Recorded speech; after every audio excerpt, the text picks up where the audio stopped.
And I'm sorry, you're going to have to speak up, please. okay, I'll channel my inner mother of a 5 and 8 year old. There you go. Does that work? Fabulous. Thank you.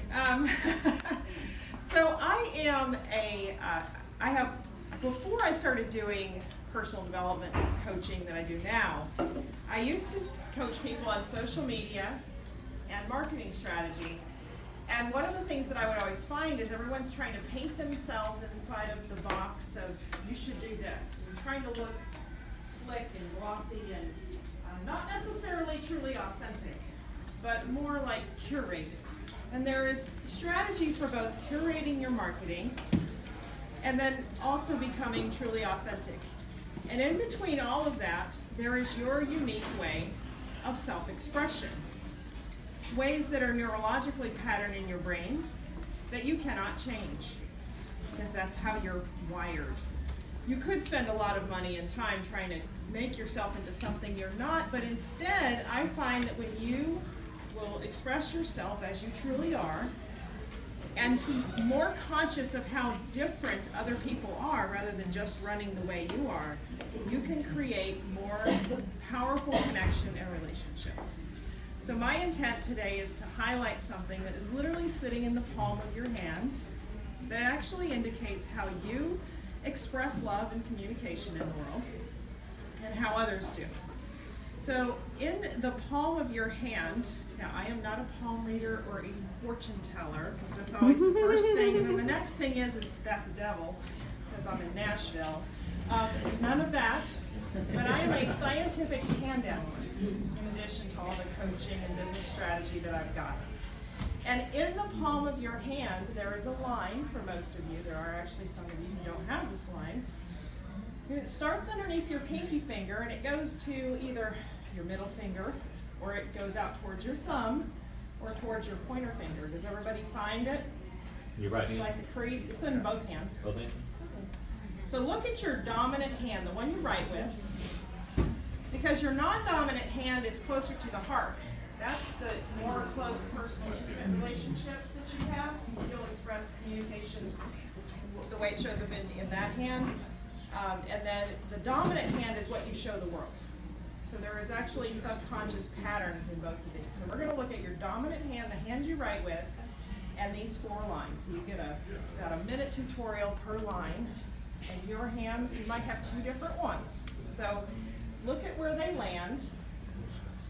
Does everybody see where it lands? Like it comes up and stops short on this finger, or it comes up under this finger. Does everybody see that? Okay. Mine lands nowhere. Oh, so does it go straight across? That's what his does.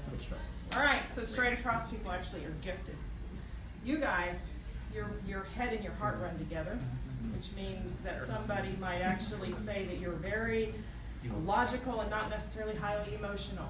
So if you have a straight line across, then you actually do think when you're expressing your emotions. So you can sometimes come across a little less animated to people that like to be highly gushy and emotional. So we're going to talk about those different ways of expressing communication, because every time you sit with somebody in a meeting, you're not just communicating with whatever it is that you're selling, but you're communicating with your persona and who you are. So the first one and the most popular one is that this line falls, like it stops short of this middle finger. It falls right underneath there somewhere. And that is what's called a hermit heart line. For those of you with hermit heart lines, you guys tend to be the get to the point people. You don't really want all the fluffy, extra nonsense. And so you might get a little annoyed if you schedule our coffee and the other person, who we're going to talk about in a second, just wants to stay there all afternoon with you. And you're like, can you just get to the point? So what you want to do is notice if your energy starts to shift. So this is your heart line, right? This is your connection to people. So when you start to go, okay, this is enough, find the way to notice how they're trying to connect with you, rather than just being, oh, well, look at the time, I'm done.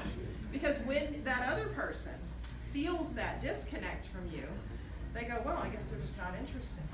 So I want to talk about that other person since I use that example. Does anybody's heart line go over here? Like it starts here and then it travels to somewhere in between the webbing of your two fingers. Does anybody's go there? Pointer finger to go up all the way over here. Actually goes in between your thumb. No. Nobody's got that one? What did you just say? Huh? What did you just say? So there's a heart line that goes from here, pinky, out into in between the thumb and the middle finger.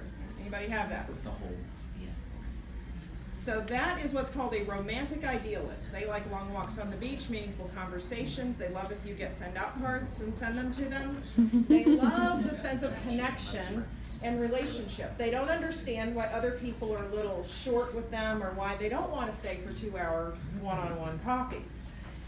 So if you happen to be one of the let's just get to the point folks, and you're dealing with one of the romantic idealist, then what you want to do is find a way to connect with them. Like if you have to cut the meeting short, do, and I am not, Laurie and I are not in conspiracy, do send them a card, send them a follow-up email, do things like that, because then they're like, oh, they really did care.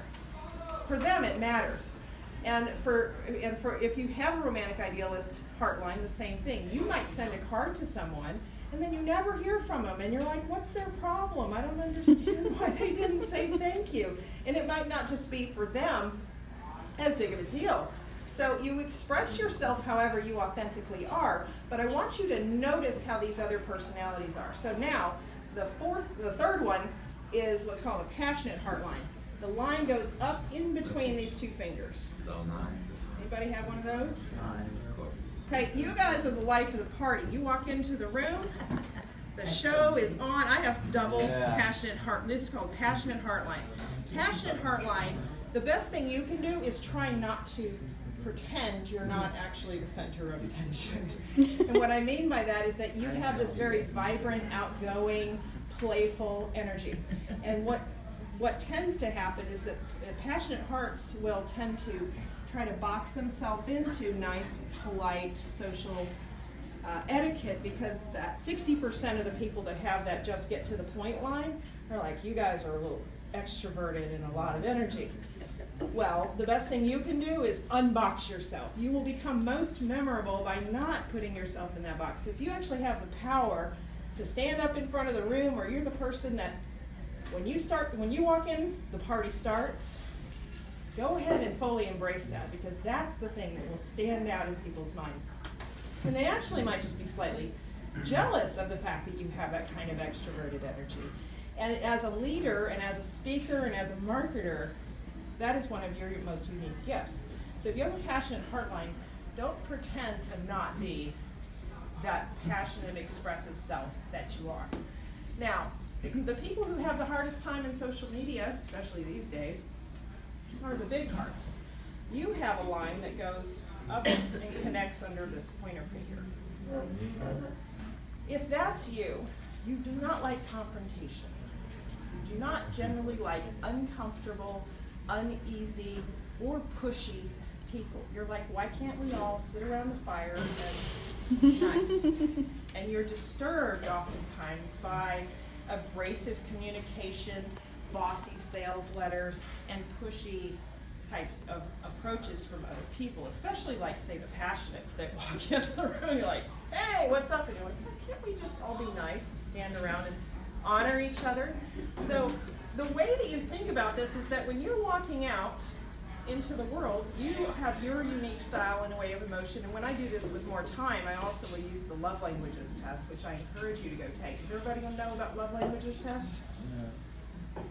I also teach one on actually using that in your marketing strategy as well. So that's like an extra tip. Go out, take that test if you've never taken it, and notice how you to apply it in your marketing strategy and your ways of communicating with your customers, not just in your intimate relationships.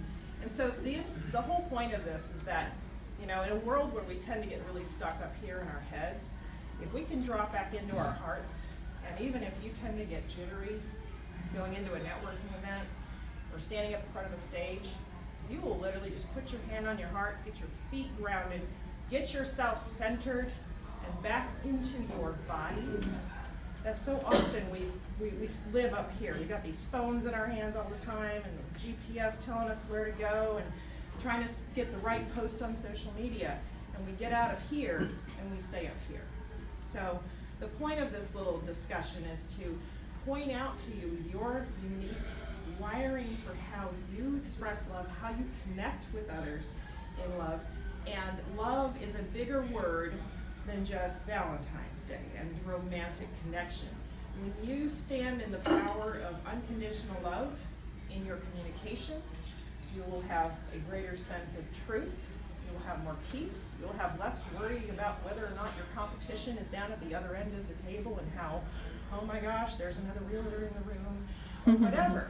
Because you stand with your unique expression as who you are, and that will become the signature by which people notice you, is how you radiate your heart into the world versus your head. So, I don't know how I'm on time. Any questions or comments, since I know I barraged you with a lot of information in a very short period of time? Do you have a chart with these drawings on? I do, Is yeah. it available easily? I can send it to you guys on a little cheat sheet. That'd be So, yeah, great. your cards, I'll drop you a note. Which and card send is it? I'm this. That's me. Okay.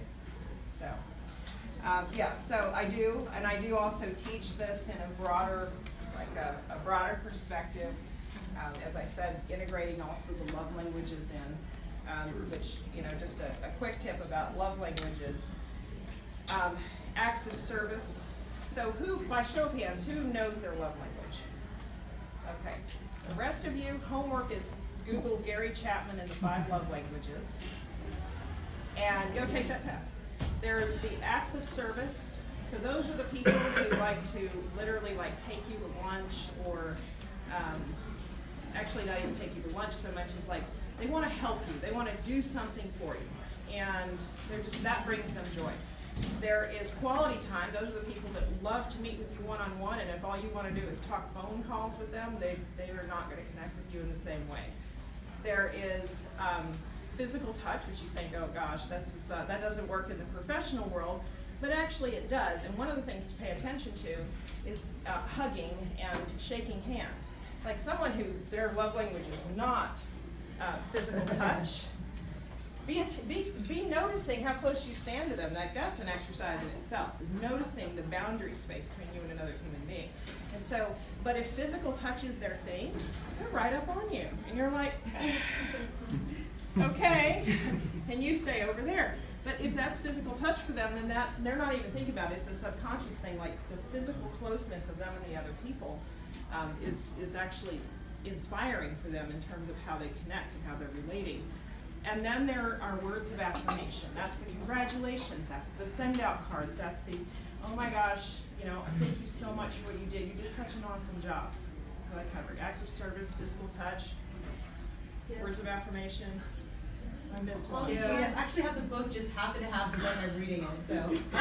Service, time, words, Service. gifts. Yes. Okay.